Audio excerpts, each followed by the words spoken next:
What's up guys, also just goofing around, making your edit, and then After Effects decides to do this.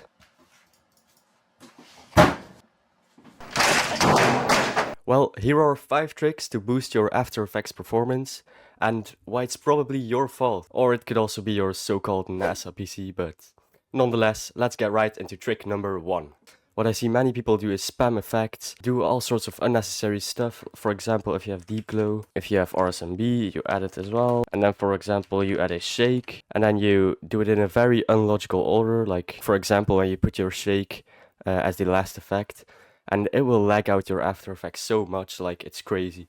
So you really gotta watch out that you add deep glow or RSMB, for example, as the last effect on your edit. And that's really important. So I just recommend if you finished your edit, you pre-compose it entirely, and then you add your glows, your CC, your motion blur. And what you could also do is render your edit without any of these high intensity effects. And then afterwards, bring your clip in a composition again and render it with only deep glow and motion blur and all those high intensity effects, and that will definitely cut down on your rendering time. So what I'd suggest if you had something with deep glow, RSMB and shake for example, is just to put your shake first, then your RSMB and then your deep glow. So your highest intensity plugin is at the bottom. And the next effect is something you can change in literally 1 second, like you can do it literally right now. So you go to your right side here, and then you search for preview, and then here you can set the resolution to something like quarter so you'll see it better. So now we have our preview set to half here,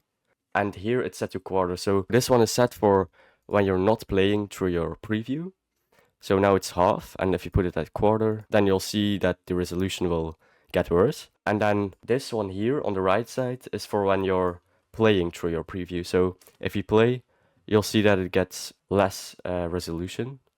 So what you can do is put this to auto, and that will basically make it the same as this one down here. But if you have a slower PC, you could set this to something lower. What I like to do personally is to just set this one lower and then keep your playthrough a little higher, because if you're editing, you want to see what's closest to the end result. So yeah, these are the settings that I use, and what I see a lot is that people only change this one here, and they might have forgot that this one is still on full, and then it will definitely make your After Effects lag more.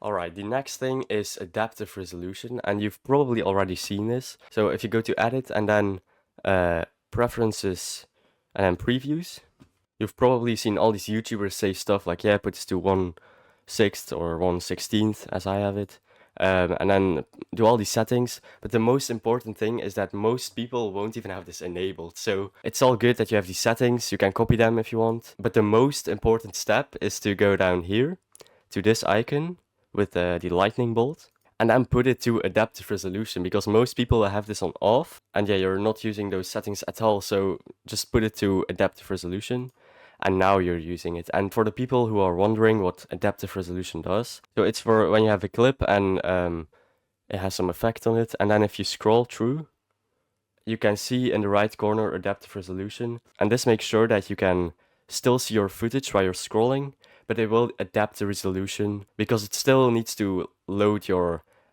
actual resolution. So this can be very useful. And yeah, then again, if you don't have this enabled, you won't be able to use it. Okay, the fourth trick is if you go to edit, then go to preferences and go to memory and performance. So you've probably already seen this one, media and disk cache, and people just tell you to make it as high as possible, at least the highest you can. But then there's another very important section, it's memory and performance, and here you're basically controlling how much RAM your After Effects can use. So as you can see, I have it set to 3, and this basically means that other applications are using 3 gigabytes of my RAM, and After Effects is using 13. So you basically have to set this to the lowest number possible. If I set it to 1, it just automatically goes to 3 because that's the lowest I can get. So people might be saying, yeah, don't put it too low, but for me, if I'm editing in After Effects, I'm not really gonna use anything else. Unless you're using Photoshop at the same time and you're switching very frequently, then you might change this, but just set it to the lowest that After Effects allows you.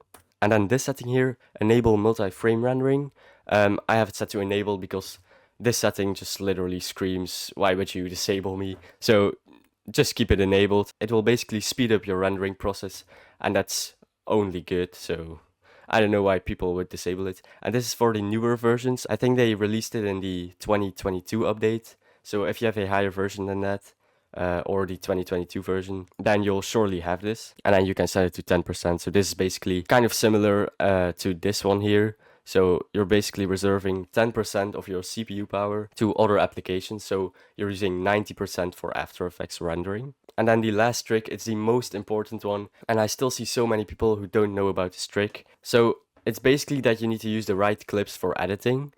Some people use .mp4 clips, and those are really bad for editing because they are compressed, and they're very good for sending to your friends on Discord, for example, because they are very low in size. But because of that, After Effects needs to work a lot and calculate a lot of things to decompress those clips, and that's not useful for editing. And then there's also other codecs or formats that you can use. For example, Apple ProRes.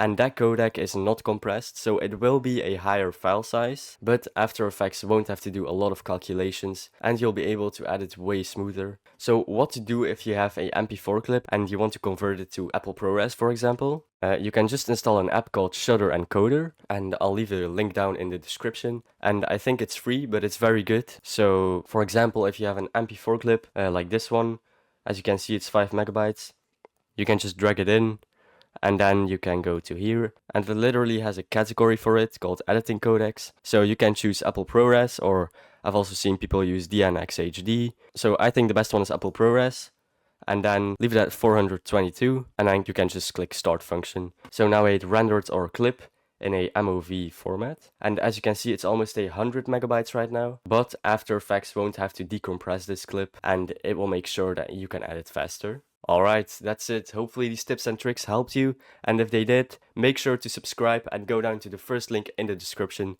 if you need any more help with After Effects editing. Alright, bye bye.